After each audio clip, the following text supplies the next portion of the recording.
My ex is causing so much drama in my life that I'm seriously considering giving up my kids just to make it all stop. I, 37 male, don't know where to begin. I was married for 13 years, I have 2 children who are 4 and 6 years old, and after being divorced I am now remarried to a wonderful woman named Donna. My ex, 43 female, will not stop harassing me. I have to communicate with her for the kids, but it is so contentious that the court finally ordered all communication to go through an online site, and I had to change my phone number and move. It was seriously that bad.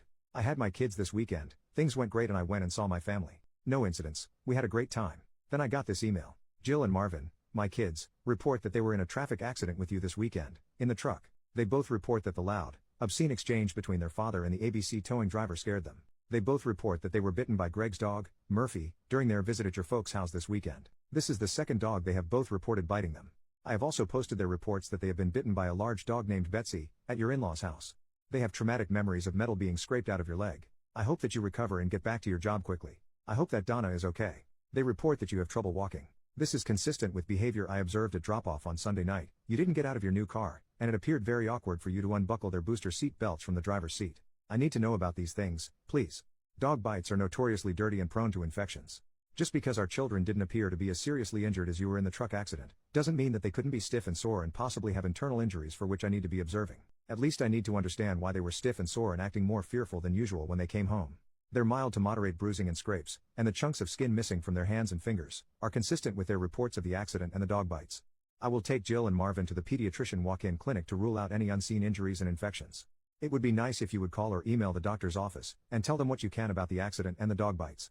It could help rule out tests and treatments that might not be necessary. It would also be nice if you would pay your half of their medical expenses, especially because the accident and the dog bites happened when they were with you. Today is Jill's first day of school. I could have taken them to the doctor 2 days ago, if you had shared that they were bitten and in a traffic accident that was bad enough that it required a tow truck for the truck, and medical care for you.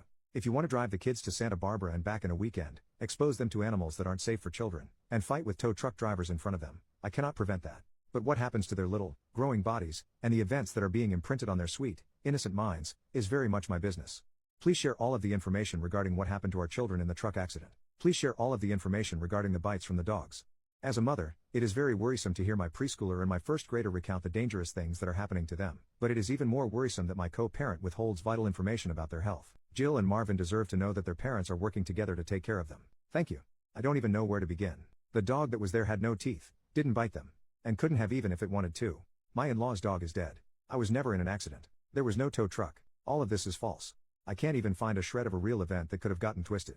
This comes on the heels of 4 days ago, her trying to corner me into signing away 30% of my custody agreement, and refusing to let me even look at the details of the paperwork. I am so frazzled by all of this that, at times, I think about signing away my parental rights just to not have the stress. But I don't want my children thinking I don't care for them and abandon them. How do you reason with this level of crazy? Any advice is welcome. I need help managing this. Relating post by OP 4 months later, legal rights surrounding a primary custody parent who after 4 attempts is not picking up her children from me, the non-custodial parent. I am in Southern California. I don't know what to do here. I am the non-custodial parent. I have had the kids for 1 week, 4 and 6, during Christmas break. Due to the high conflict nature of my ex, we have been assigned a co-parenting person to help mediate. On the 30th we were supposed to exchange the kids back to her care. I showed up 15 minutes early to the location, and we waited for 1 hour and 7 minutes before giving up and leaving. She had been claiming she was right there for over 35 minutes. The location was an IHOP, 300 feet from the freeway exit. After I left I got a slew of messages calling me all sorts of names, and claiming that she had just showed up, but that I had left. This song and dance has happened before. She said she would meet me anywhere, just to let her know where. This time I called her bluff and picked a location 2 miles from my home, and told her, the kids are hungry and tired of waiting. I'm taking them to my house. When you arrive at the location, 11 miles from the IHOP, text me and let me know, and I'll bring them right over. I sent her the location 5 times in text and twice via email. 4.5 hours later. Nothing. I then told her that we could meet at the agreed upon location at 11 a.m. the next day for the exchange, just 1 day later than planned. When I woke up by the morning she demanded I drive them 1 hour to a new location, because she had a 103-degree fever and couldn't drive. There of course was a back and forth about her ability to care for children if she was too sick to drive. Ultimately she failed to arrive at the location at 11 in the morning. At 5 p.m. I got a doctor's note stating that she only had a cold and was fine to care for the children. I didn't ask for this. I then called her and we had a heated back and forth, but ultimately I relented and told her that I would bring them to a location that she chose. 1 hour away and 1 mile from her house. Under the agreement that she would show up this time. Before leaving I sent an email confirming the location and time. That was sent at 7:48 p.m. We arrived at the location at 8:51 p.m. and texted to let her know we were there. What happened next was so frustrating. No response to any text was ever given. Every time I would send a text, I would get an email. All of them stating the same thing. That she would not leave her house until I verified my location. I sent her 6 different responses to emails telling her where I was. All I would get in response is more messages asking me to confirm my location. I even made a phone call telling her where I was. Unfortunately, at this point I was in such disbelief I did yell at her and tell her to get her butt down here. Not my finest hour. At 10:21 p.m., with kids in high anxiety and crying that their mom had forgotten them again, we left and drove the hour back home. I have now messages accusing me of child abduction. I don't know what to do. I am not subjecting my kids to this again. I can't bear to watch them check every car, and get excited I think I see her. Over and over again for hours while she plays these games. My worry is that the cops are going to come knock down my door. When I have done everything I can to make these exchanges work, is this enough to have my lawyers file an emergency hearing to get primary custody? I am in limbo right now since neither my lawyers or the co-parenting person will be in the office until the 3rd. OP made another post 6 months later. Not sure what my options are with a crazy ex-wife scenario, literally. I am in the process of a 7 to 30 evaluation for primary custody of my kids. 2 kids 7 and 5 today, was another doozy of an exchange. And I am fearful for the kids. I don't know what my options are here, if any. My ex was 53 minutes late to the exchange today. At 4:24 she sent me a text stating she was exiting the freeway that is 2 miles from the meeting spot arranged in co-parenting for today. She doesn't show up until 4:53.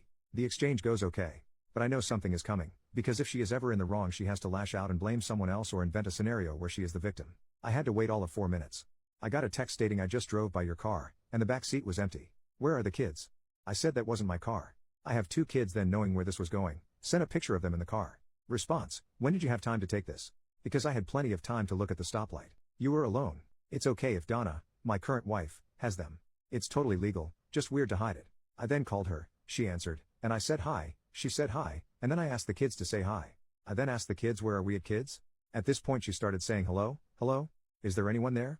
I then got a text, thank you for the phone call. But there was no sound. I responded, I am turning off my phone now. These accusations are bizarre. I got back, not as bizarre as pretending to pick up our kids. Just tell me who has them. I called again, immediately with the hello? Hello? I knew for sure it was a game at this point. I just ended the call. She responded, you can't just keep ending conversations because you don't want to deal with the facts. If this turns into another 49-hour abduction like New Year's, I will definitely be filing a report. This is next level insane. I am terrified for the kids. This is like raising to the level that she needs to be committed. Any thoughts apart from just continuing with the psych eval I already have going? OP makes a post 2.5 years later. Okay, I want to give the timeline so people understand the full issue I'm up against. Basically my children were hidden from me for 55 hours during my parenting time. Their location and the whole situation. Well, I was lied to about the whole time. I've been divorced 5 years. 30% custody exchange was to be December 28th at 12 p.m. for my half of Christmas break. 2 days before the exchange, I get a picture of where they are spending Christmas showing large snowfall, and a message saying they are not sure when the snow plows will start. 1 day before the exchange, I get another picture and message stating the same thing, except in the picture you can tell cars have left and come back from the first picture. Then later that day I tell her, if you get out tonight, I'll come get the kids as planned, in court order, from your house tomorrow at noon. If you do not get out until the morning, do you want to just bring them by my house, on the way from where she is coming from? She replies with a thumbs up to that message. Then a couple hours later I ask if she got out, and no response. Now the day I'm supposed to pick them up. In the morning I ask for a status update so I know if I need to drive the hour to her house. No response. I asked for an update again an hour later, and no response. Then I head her way an hour before I pick up the kids because it's quite the drive, and noon was the court-ordered plan anyway. At the exchange time I arrive at her house. I text her that I have arrived. Her car is there. Her mom's car is not. She lives with her mom. I videotape the time on the vehicle, verbally notate the time and date. I show her car in the darkened house on the videotape. I assume she has driven up with her mom to where she is snowed in. 10 minutes later I finally get a response saying they are still snowed in. No plows yet. 4 hours later I offer that since my parents are driving down, and they have a large truck, they could swing by and get the kids on their way to my house tomorrow. No response until the next day. Note, I check all roads in the area. All are showing being open, and flowing traffic. I even verify with live traffic cams from a half mile from where she is that roads are cleared and cars are driving. I have screenshots of this and the video is time-stamped. The next day in the morning, she declines this and says we should stick to orders. She also tells me her internet is out. 3 hours later I contact the police about child abduction. I tell them the story. They say here is an incident number, we are not going to open a case on this. Take it up with the court. 5 hours later I get a message saying freeways closing down for the night. Been driving every back road looking for entrances without frozen bridges or backed up with accidents. It's an hour wait every time I fill up. Everybody's sure it'll be better tomorrow. Signals are better at least. I respond asking her to tell me when she leaves. Note, no freeways or highways are shut down. I check all state and local websites to verify. Even check Twitter and local live camera feeds. 2 days after I was supposed to have my kids, I call my lawyers, tell them what is going on, send them the timeline and they say they will reach out to her attorney. Later that day they finally get in touch with her attorney and the response back is that she is leaving today, that she will message me when she does, and I can come and get the kids from her place. An hour later I ask for an update from my ex. Then 3 hours later she texts me that she's still having gotten no communication. I call my lawyers again. They call her lawyer. I finally get a response. I have left, that's all. An hour later I get a text, I am home, you can come get them. 55 hours past exchange, I get the kids, then I ask them about the snow and being stuck. I was not trying to pry information or grill them, just casual light conversation. Then they tell me that they have been at home for 3 days. Since the night of the day before I was supposed to get them. Now I'm asking some more pointed questions. I ask about what car they drove, they are kids, maybe the timeline is wrong. They say they were in their mom's car because grandma had to leave on Christmas Day to be back home, so they drove separately. They say that mom said I told her she could keep them for 2 more days. I am furious. It was all lies. I am contacting lawyers today. But what are my options here? I want to have a reasonable expectation walking into this. My stance right now is, I need action and need someone else to be as posed about this as I am, or I'll find a lawyer who is. But I do realize my emotions are elevated. Update 8 years from the original post, and 4.5 years from the last update. I was looking in my profile and saw my post in this subreddit from 7 years ago, as my ex was causing so much chaos that I was doubting everything. I took everything to heart and implemented several things right away. I became a gray rock, and started documenting my butt off. I consulted my lawyers, and they said they advised several steps. The first of which was a 7 to 30 evaluation. This is an evaluation done by a psychologist. That process took a really long time as the 7 to 30 evaluator got very sick halfway through. That took 10 months. At the end of the report essentially read mom is volatile and disorganized and that dad's home would be a more stable home for the children. However, there is hope that mom is starting to improve, so if things are still bad in 1 year it would be appropriate to change custody to dad. This was a tough pill to swallow. Things were not better, and the chaos was just intermittent. So we just kept documenting, and doing our thing. Eventually, we started getting a lot of emails from teachers that Jill in particular, was often not bathed, never had her homework done, didn't have school supplies and that she was falling way behind in her studies. We applied for a trial to review custody, and asked for primary custody to be swapped to us. That was at the end of 2019, and trial was set for May 2020. So as you can imagine, once COVID hit, everything got delayed. There was a large amount of events in 2020. COVID shut down. Donna and I had a child, Rebecca. And then my ex started denying visitation to Jill and Marvin. Every 2 weeks I would go down, wait in front of the house. No kids would emerge. Sometimes I would have the police come, not to force anything, but to get the documentation in terms of a case number. This went on for 4 months, before I was able to start getting visitation again.